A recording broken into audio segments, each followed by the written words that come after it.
Bonjour, bienvenue dans mon club Toastmaster, Pensée et Paroles. Nous allons voir un extrait du discours de Michael, raconter une histoire à ne pas dormir debout. Michael présente son projet Faire des recherches et une présentation. Il a demandé à ses évaluateurs de prêter attention à la manière dont il utilise ses mains.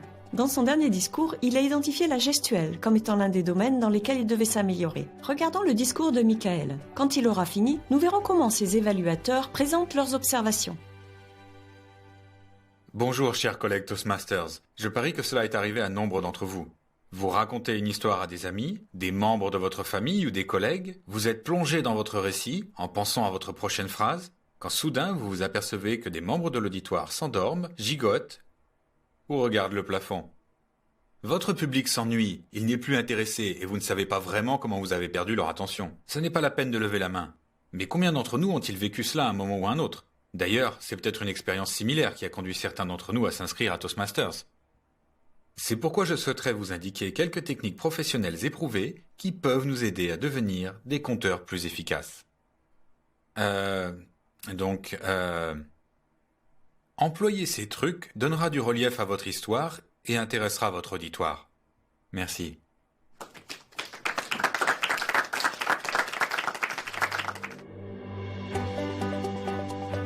Maintenant que Michael a prononcé son discours, nous allons entendre ses évaluateurs. Pendant que vous écoutez, gardez en mémoire tout ce que vous savez sur les évaluations efficaces et les commentaires positifs. Demandez-vous s'ils respectent les lignes directrices que vous avez apprises.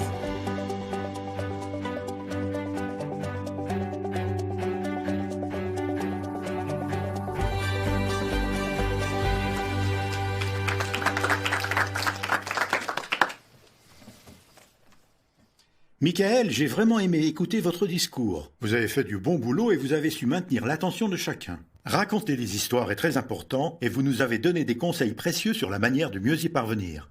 Merci. Cette évaluation n'était pas efficace parce que l'évaluateur n'a pas souligné de comportement positif spécifique, n'a pas visé les compétences nécessaires pour le projet ou n'a pas souligné les domaines à améliorer. Écoutons une autre évaluatrice et voyons si elle peut offrir à Michael une évaluation plus solide.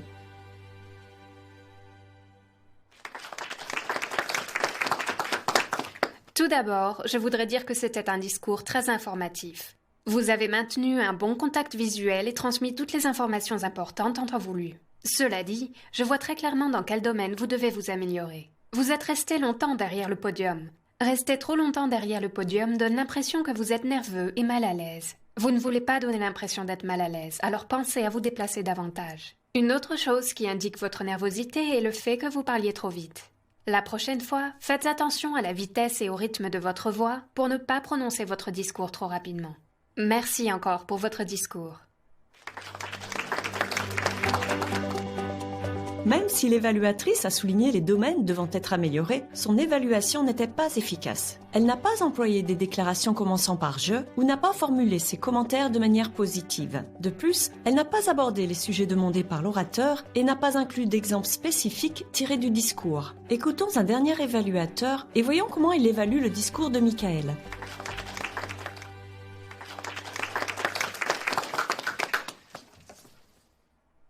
Merci de nous avoir présenté les fruits de votre recherche, Michael. Vous avez bien présenté votre discours et j'ai remarqué plusieurs domaines où vous vous êtes amélioré depuis votre dernière prestation. Ce qui m'a le plus marqué durant votre présentation était votre utilisation de la gestuelle avec les mains. Suite à notre conversation d'avant la réunion, je sais que c'était un domaine sur lequel vous vous étiez concentré. Et il est clair pour moi que vous vous êtes entraîné. J'ai trouvé que la manière dont vous utilisiez vos mains pour souligner votre introduction, à propos des membres du public qui s'ennuient, était particulièrement efficace. Cela m'a aidé à m'impliquer dans votre discours. Je sais que notre grammairien tenait le compte, mais j'ai aussi remarqué que le nombre de « e » utilisé dans ce discours était en baisse par rapport au précédent. Bravo! Étant donné que c'était un projet de recherche, l'un des objectifs était de pouvoir utiliser des sources crédibles et de les communiquer à l'auditoire. J'ai bien aimé la manière dont vous vous y êtes pris à propos de vos derniers conseils, mais j'ai remarqué que vous ne citiez aucun expert à propos de votre premier conseil. Il aurait été utile pour votre auditoire de connaître la source de ce conseil, ou la raison pour laquelle vous ne pouviez pas l'attribuer à une personne en particulier. J'ai remarqué quelques occasions où vous parliez un peu vite. Je l'ai remarqué particulièrement durant vos transitions. C'est à ces moments-là que j'espérais que vous alliez ralentir un peu pour m'aider à passer d'une idée à l'autre. J'ai eu l'impression que c'était un peu précipité. Il pourrait être utile de vous concentrer sur le rythme lorsque vous préparerez votre prochain discours. J'ai bien aimé la manière dont vous avez créé des transitions claires et souples. Cela m'a aidé à suivre le rythme de votre discours. J'ai trouvé particulièrement efficace la manière dont vous avez résumé vos conseils précédents tout en ménageant une transition vers le dernier conseil. En résumé, votre discours m'a beaucoup impressionné.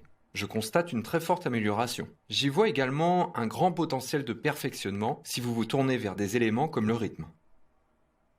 Utilisez votre point fort, qui est de communiquer un contenu de qualité en indiquant toutes vos sources à votre auditoire. Continuez à bien utiliser la gestuelle de vos mains et à développer la grande diversité de votre vocabulaire. Je suis impatient d'écouter vos autres discours passionnants dans un avenir proche.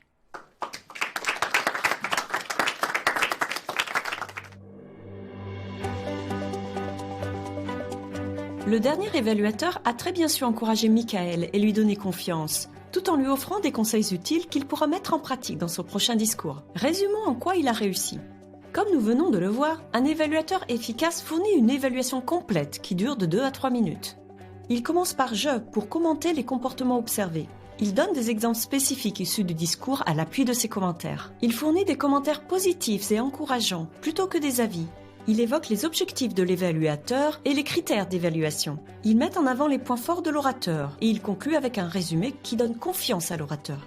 Voilà la fin de vos évaluations pour aujourd'hui. Merci d'avoir visité le Club Toastmaster, Pensée et Parole et d'avoir assisté au discours. J'espère que cela vous aidera à préparer vos commentaires quand vous serez évaluateur.